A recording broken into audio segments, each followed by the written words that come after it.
एक महत्त्वाची बातमी मुंबईतल्या वाय.बी. चव्हाण सेंटर इथं ओबीसी नेत्यांची बैठक सुरू आहे। सकल ओबीसी संघटनांकडून बैठकीचं आयोजन करण्यात आलेलं आहे। मराठा समाजाला ओबीसी मधून आरक्षण देण्यात यावं। मराठा समाजाला ओबीसी मधून जे आरक्षण देण्यात आलं, जी मनोज जरांगेंनी मागणी केली होती, त्याला आता सध्या विरोध होतोय। तसंच सरकारनं काढलेल्या जीआरच्या विरोधात ही बैठक होत आहे। सरकारनं काढलेल्या जीआरच्या विरोधात न्यायालयीन आणि रस्त्यावरची लढाई कशी लढायची याबाबत कृती आराखडा तयार करण्यासाठी बैठक होतीये। संजय गडदे आमचे प्रतिनिधी आपल्या सोबत यावेळेस फोन लाईन वरून जोडले गेलेले आहेत। संजय, ही एक महत्त्वाची बैठक म्हणावी लागेल आणि या बैठकीचा नेमका अजेंडा काय किंवा कधीपर्यंत ही बैठक सुरू राहणार आहे आणि कोण कोण नेते याला उपस्थित आहेत?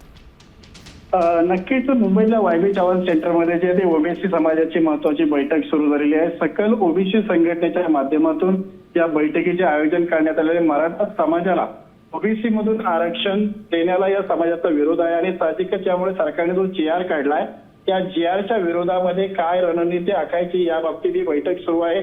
सरकारने जो जीआर काढला या संदर्भात न्यायालयीन लढाई कशी लढायची किंवा रस्त्यावरची लढाई कशी लढायची याबाबत कृती आराखडा तयार करण्यासाठी या बैठकीचं आयोजन करण्यात आलं आहे।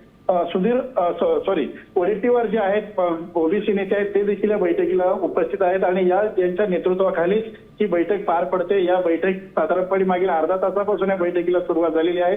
या बैठकीमध्ये मोठ्या प्रमाणात खलबतं सुरू झालेली आहेत। पुढील बैठक नेमकी आता सुरू झालेली आहे। बिलकुल, धन्यवाद संजय, आपण दिलेल्या सविस्तर माहितीसाठी। या बैठकी संदर्भातले सगळे ताजे अपडेट आम्ही वेळोवेळी आपल्याकडून घेणार आहोत। तुर्तास धन्यवाद। आता isakal.com आहे देशातील नंबर 1 ची मराठी न्यूज वेबसाईट। प्रत्येक अपडेटसाठी isakal.com ला नक्की भेट द्या।